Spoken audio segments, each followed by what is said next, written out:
Good morning, people. We're back inside the building. Just gone 4 minutes past 9 here. Trickstar Radio. We are kickstarting this relaunch in style. We have one of the biggest artists coming out of Lagos, Nigeria right about now. And on a global scale, someone I am so excited to talk to. We had to do it properly. Man like DJ Spinall is on the phone. How are you doing this morning, sir? Not bad, my G. I'm good. How are you? I'm good, man. I'm good. I've got to say, it's a genuine honor to have you on the show. Obviously, one of the most talked about names, kind of from that, essentially coming out of Nigeria right about now. And obviously, you're someone who was born and raised there. You're someone who has had a big influence on the kind of music of the city and the country, of course. So, the question I kind of want to open up with, obviously, we're going to talk about the album and everything that's been happening as well. But being kind of born and raised there, did you see this kind of global takeover happening to the kind of scale it is now?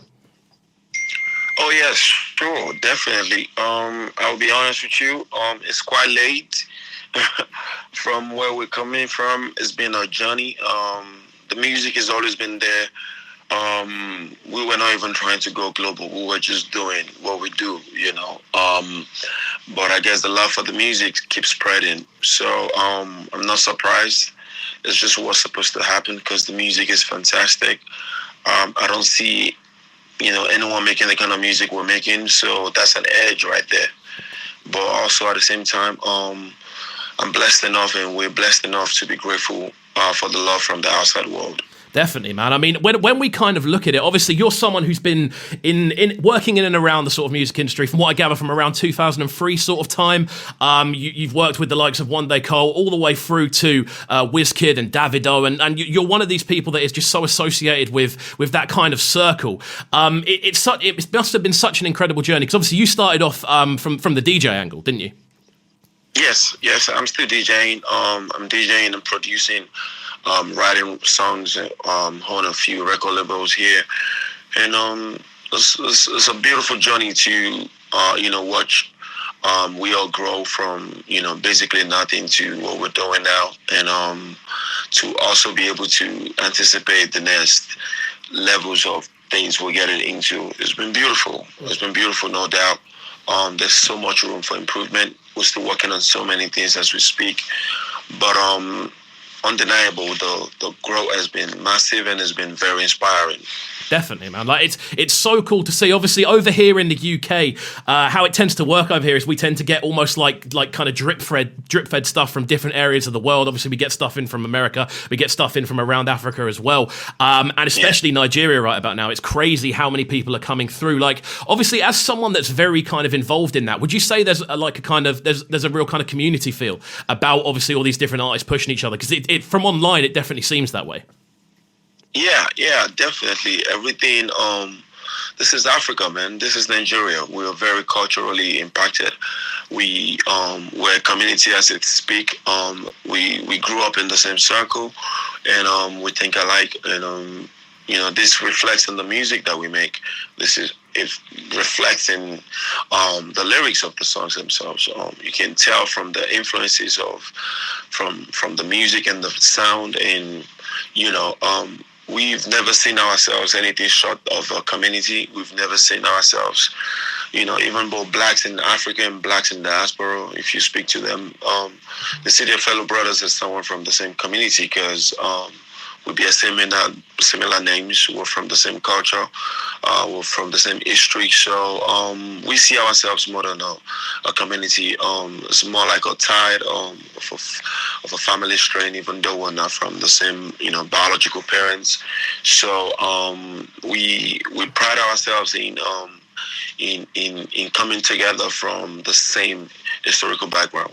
Awesome, man. I mean, it's so interesting to hear, because obviously, as I said, you're someone that's been involved for so long. Obviously, starting off more on the DJ side of things and then transitioning into the production angle. Like, obviously, being involved for so long, how did you find that transition process from more sort of focusing on the DJ side? And obviously, you're still DJing now, but it definitely seems like there's been a real kind of push towards that the sort of production side of things. How did you find that as a transition?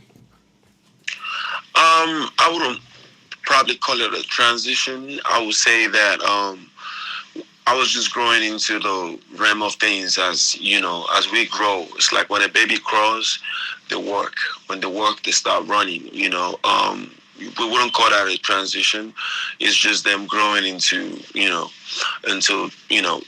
what it ought to be. We ought to grow into different levels of our lives.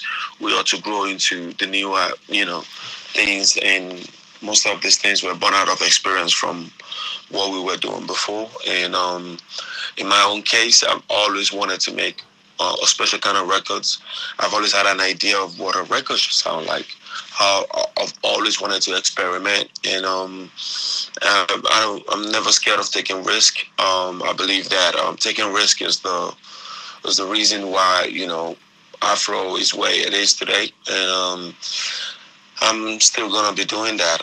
DJing is my love, and it's something that I've never ever considered never wanting to do anymore. Music making is also my love. It's not something that I'm trying to compromise on as well. So it is just basically me doing what I do, and just trying as much as possible to make sure that I'm genuine with the music, I'm genuine with the heart itself, and pushing the next big stars to the world, and pushing the big stars that are already huge to the world, and just making sure that everybody gets a taste of the Spinall experience. Definitely, man. I mean, we're going to talk a little bit about the album. We're going to jump into one of the tunes in just a second. But we look through some of the features on this project, and it's like the top tier, and obviously it's so cool to see everyone kind of working on a similar kind of project. Obviously, one of the tunes that I am super keen to talk about is obviously the collaboration with Fireboy DML. I believe it's pronounced Sere, is that correct? Yes, you're right, Shere. I mean, this tune, oh my word! When it first sort of landed here in the UK, it was one of those tunes. When like a match strikes and it just sets alight. It definitely felt like that with this tune, man. Like, how did the link up first come together between you two? Myself and Fireboy, we first met on tour. I met him when I was touring Nigeria. He was part of the guest on the show, and great guy, great energy, and is signed to one of my friends' record label, who is Olamide, who is like one of the legends in the game as well. And we've met a few other times at different events, and great energy. He's been consistent with his energy, and it was only right that we make records. We made a few other records, but we decided to go with this one first.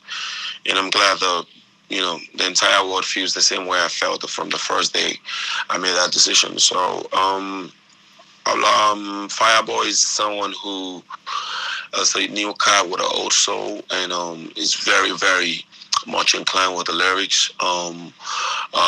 Is someone who respects the heart as well. So it was so not difficult working with him. It was so much of like just taking decisions in terms of what kind of sounds we want to go with.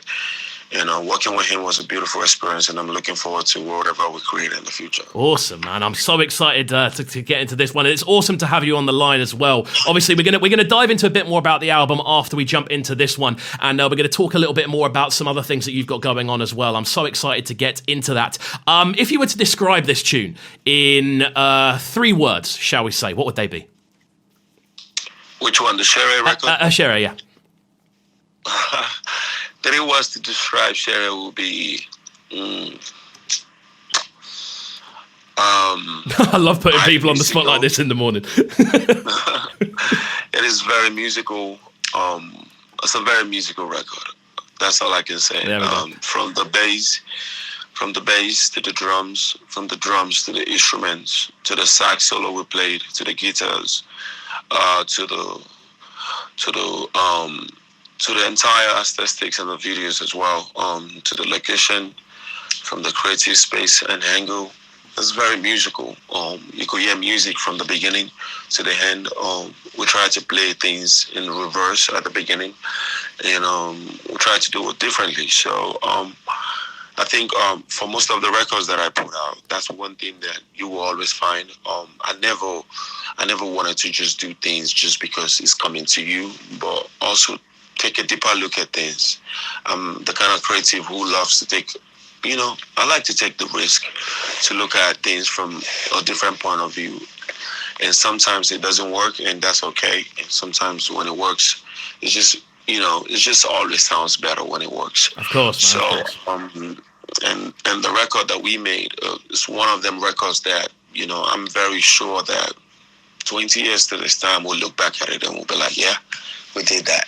Awesome, man. Well, I'm looking forward to getting into this one. Shere alongside Fireboy DML. Man like DJ Spinall is on the line. Keep it locked and don't go anywhere.